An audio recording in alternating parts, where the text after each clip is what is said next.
Welcome to another episode of The Raw Truth. As always, I'm your host, BX Bad Boy.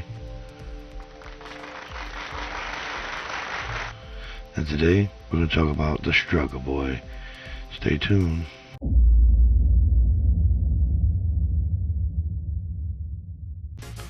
Like I was saying, the struggle. Now, I'm going to go to my notes as usual, because I'm trying to do things a little bit more consistent. And I'll read through my notes and I'll squeeze in extra stuff, and when the notes run out, I'll continue. Alright, so as I began in my notes, every day I feel an overwhelming urge to do something dangerous or destructive. Either put holes in doors and walls, or get behind the wheel and drive super fast and try to run out of gas, then blow my car up and watch it burn. Or find someone willing to fight and fight until we both can't stand. As the anger and pain builds until I seriously make a plan to just lose it. My son pops in my head, full of sadness and disgust, reminding me I don't need to do any of it. Just hold my head. I'm stronger than my anger. My anger and mood are from my sadness and pain I feel randomly. Begin to relive all my pain and pain of others. I don't only feel my own pain, I feel others' pain as if it was my own. They call that empathy. Begins to overtake me like a river, and I curse and scream and start to cry, wishing I help or force justice for their pain and suffering. But we have to remember these are feelings we can control, not they control us. Not everyone has a child to remind them like I do. I do have other things that remind me I'm in control. The number one thing, as I said a few episodes back, is fuck it all. Simply put, I realize when something is out of my control not to give a shit, stopping it from controlling my actions or life. I cry, I find a piece of wood, I break it, I find something heavy, lift it, and sometimes throw it. Like with most need to see our pain expressed in real time, not in words, not thoughts. I just punch a hole in the wall or a door, so I had to find a better way. It's not perfect, mind you, but fuck it all, works. We each have to tweak it for ourselves. I still have to tweak mine from time to time as things change, get worse or better. Life's a never-ending learning experience. Now, to elaborate, I spend the entire day dealing with thoughts of violence, of frustration, of sometimes pain, sometimes anger, sometimes hatred. And sometimes it overwhelms me and I need a release. Most of the time that release used to be punching a hole in the wall.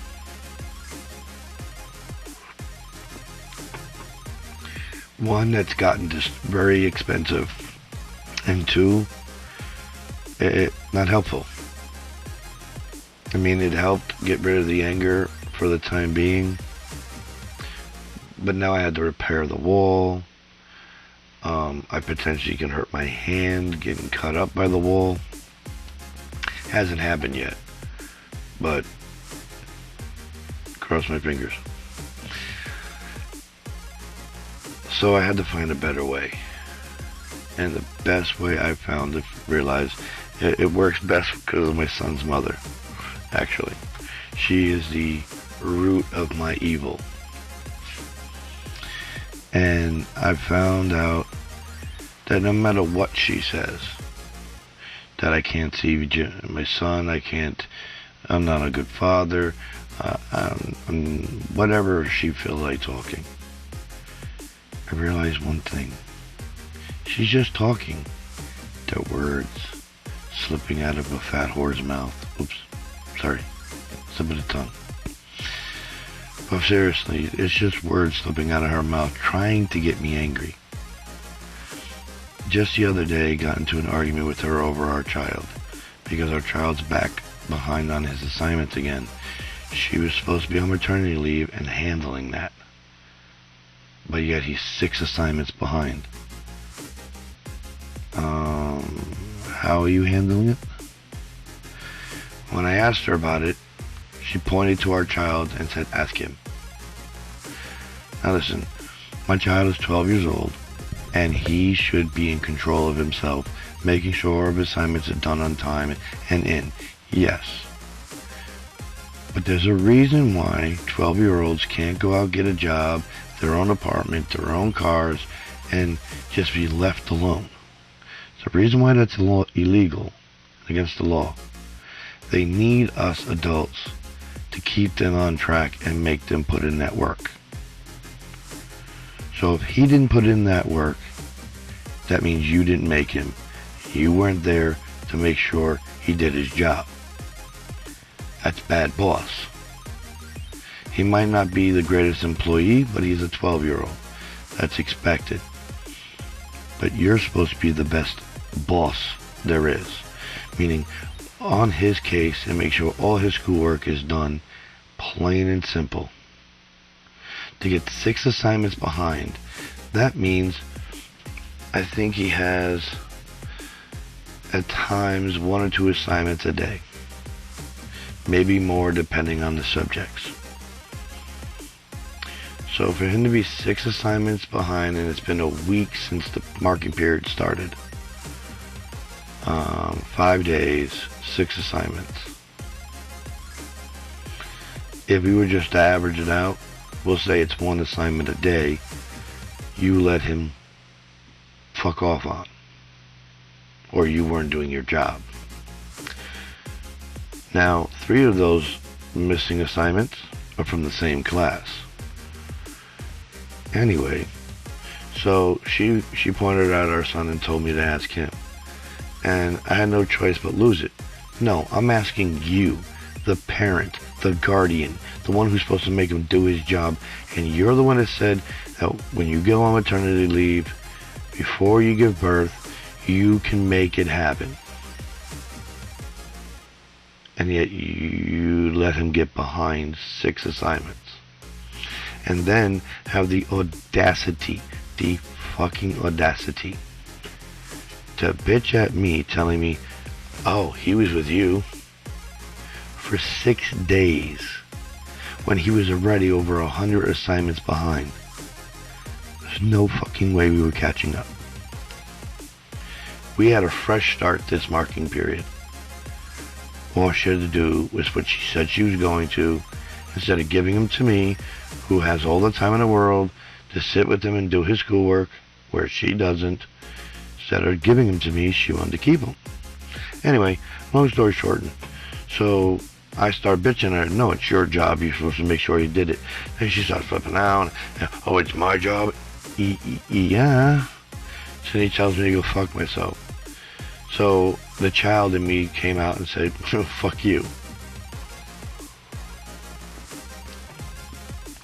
And later, I apologize for my actions. Whether she apologizes for hers or not, I could care fucking less. But those incidents happen so rarely. It's fun to have them once in a while, feel alive again. But the whole fuck it all principle is why I don't have them as much. Because I flat out don't give a fuck. I can't control her. She's her own human-ish being. So I must understand that. So she can talk all she wants. The only time I start to get upset is when she starts talking about him. When she starts talking about him, that's where I draw the line. Don't turn on our child and put our child under the bus for your mistakes as a parent. Then the tweak kicks in, and I have willing Tourette's. I say anything and everything randomly. If you saw me, you would think I was either have Tourette's or was born in a pickup truck. Neither one of those are true. Don't have Tourette's and was not born in a pickup truck. I was born in a hospital. But come to realize that it's out of my control. When I was younger, I was told this trick, and I never was able to put it into practice because, you're a child or a teenager or young, and you don't really listen to adults. I mean, my son doesn't know how to listen to himself, let alone me. If you reach out your arm, okay, any one of your arms, both your arms, spin around in the same spot, if it's not in that space, then you can't control it. You have no effect on it because it's out of your reach. So anything beyond that circle, we used to call it back in the day in the hood, our 360. We used to make joke, yo, what you doing in my 360, yo? But you can't control outside that 360. Plain and simple. There's no ifs, ands, or buts about it. She is out that 360. So far out that 360, she's in another galaxy. No pun intended for my background. But it does work.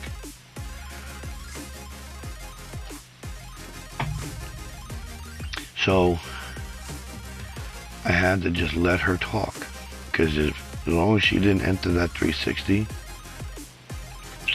it really shouldn't have any effect on me. Let her talk. Don't mind me, I can't make the chicken sound because of my voice or my throat. A lot of congestion these days.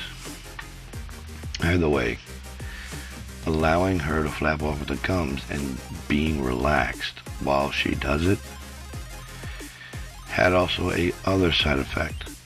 It pissed her off something awful, because she's actually trying to get a rise out of me, and I'm like,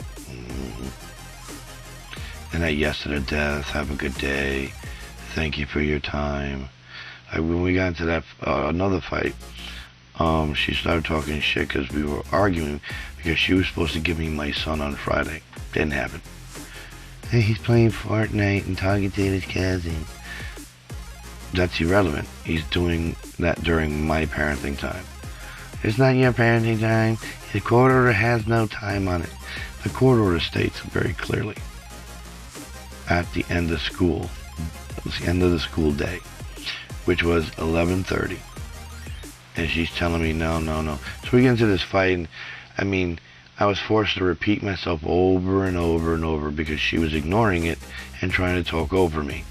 So then she starts doing it. Anyway, she sends me a text, bitching about it or saying something I couldn't tell you. What I said to her was, have a good day. Now, I'm angry. I'm not getting to see my son because of her inability to tell the child I even called, because he's not answering his phone. So when she started flapping back off at me, again on the text, I just said, have a good day. And literally put down my phone. And then she texts me, have a good day. Whatever. My anger is gone and stress when it comes to her, because I just let it be. No point beating a dead horse, and she's as ugly as a mule, so there's no point beating that ugly mule. Now, the child, on the other hand, is very lucky that I don't feed him knuckle sandwiches this entire weekend, because he ignored my texts. And it's not that he didn't get them, he ignored it because he read it and didn't answer. And then when I told him I'm done calling because I called him 4 or 5 times already, his only answer to me was, okay. So now he, on the other hand, deserves a beating. But I didn't beat him. I didn't even hit him. I didn't even yell at him. I just told him, is this what you think love means? Is this what you think caring means? No. Well, you say you love me and you care about me. This action says otherwise. You have to make your actions meet your words, or your words have no meaning. He apologized, and I'd been somewhat torturing him all weekend. But playing around, that is. So, with all these thoughts in my head, some are almost scary enough to scare me, because all my emotions come rushing to the surface, especially when I'm alone, especially when something has happened that's got me sad. And I feel this overwhelming urge to rip someone in half. And when no one's home, especially my father's in the rehab center trying to rehabilitate his body from his fall and his medical condition, when he's there, when he goes to the doctors and I'm home and my son isn't here and my brother isn't here, I literally scream at the top of my lungs and curse and just wish somebody was standing in front of me so I can see if I can break my own knuckles. And it helps to scream. It helps to yell. It helps to curse in that process. I feel somebody heard me. I know nobody did. But the feeling that I was loud enough in my head for the neighbors to hear me, someone heard my pain.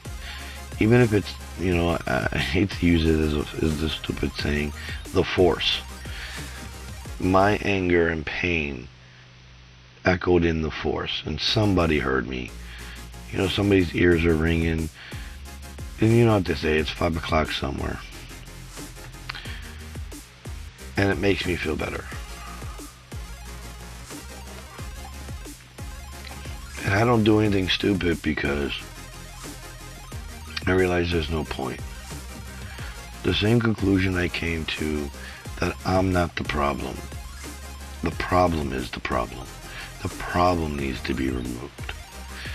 I used to want to die, not exist, because I figured that would solve the problem. But that would mean I was the problem. When I look at the problem, I'm not the problem. The problem is. So then I reevaluated my look on life. If I'm not the problem and the problem's the problem, I need to stay alive to get rid of the problem so I have a reason to live. It's that simple. And I started removing my problems. I'm not going to get into details about that. Shh. But I started removing the problems. And as I started removing them, and in some cases just ignoring them, like my son's mother, this giant, oh my God, this giant weight just said, right off my shoulders.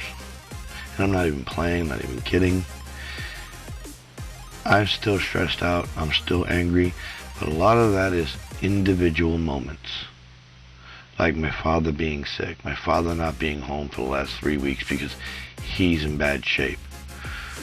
The fact I tore my muscle trying to lift him off the ground because he fell coming in the house.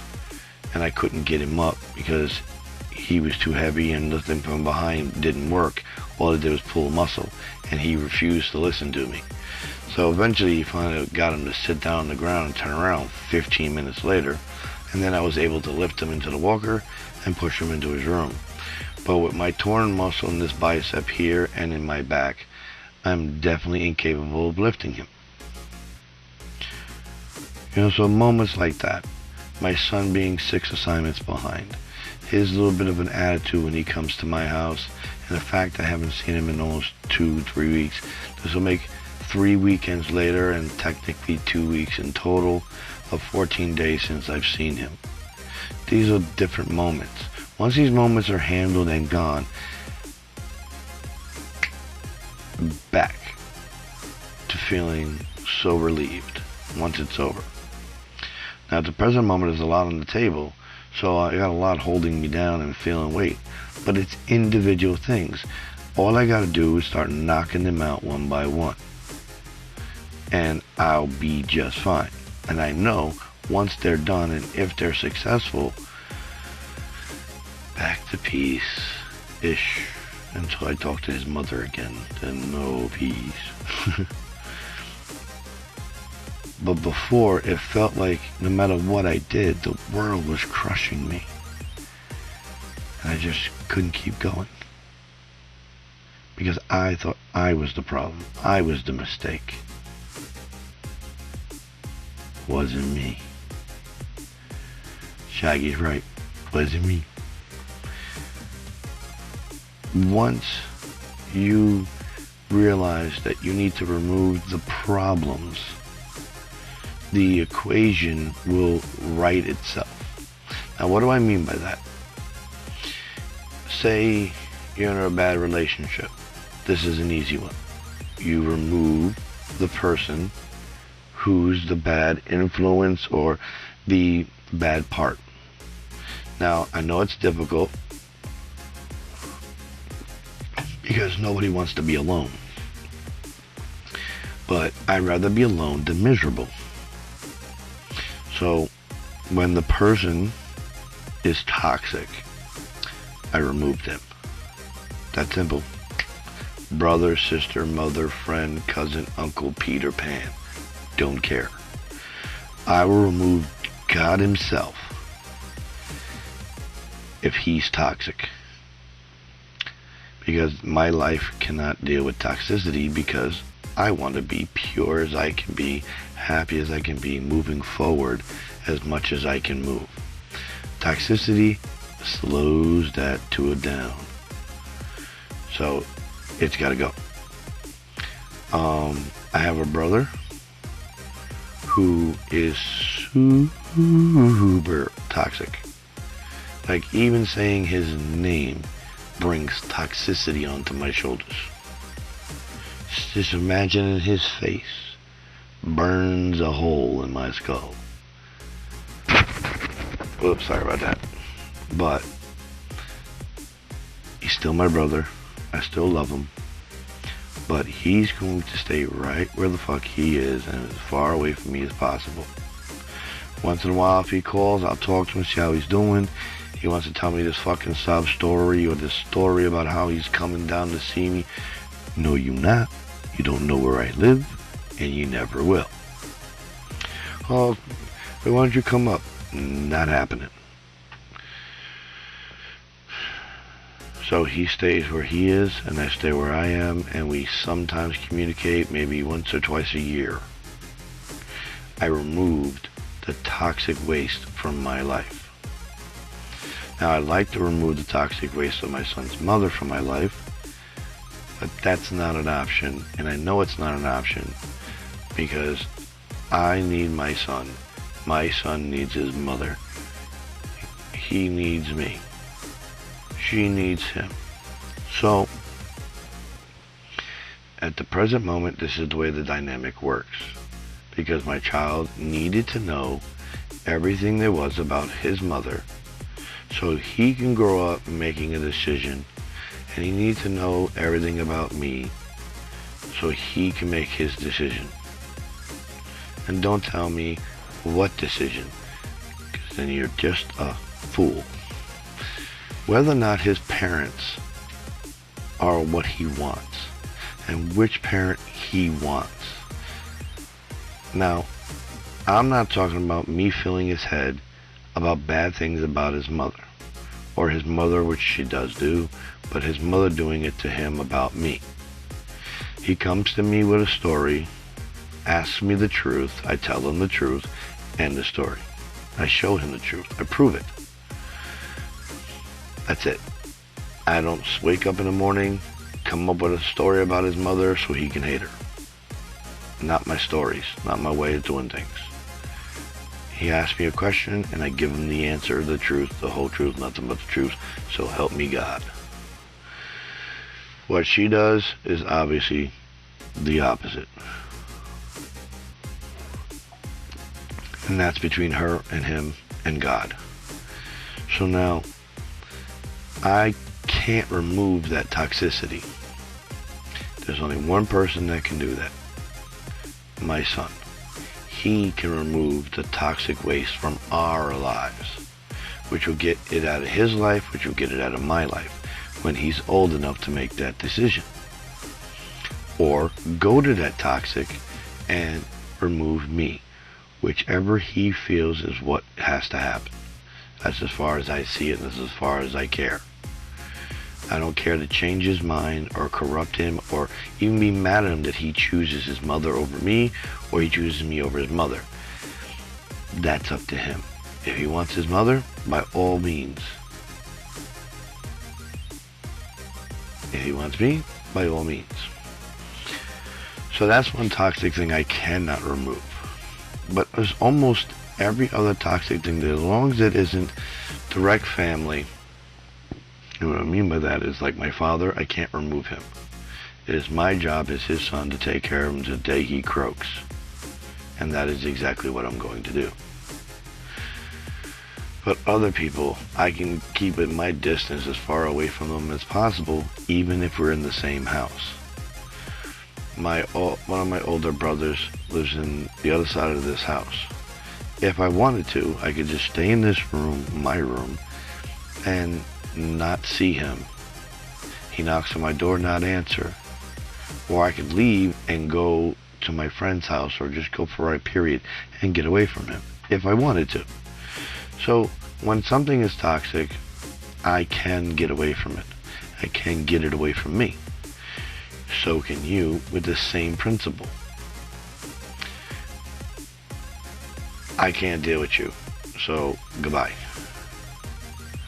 You have to cut the umbilical cord between you and that toxicity. That's it. It's that simple. You don't have to fight with them.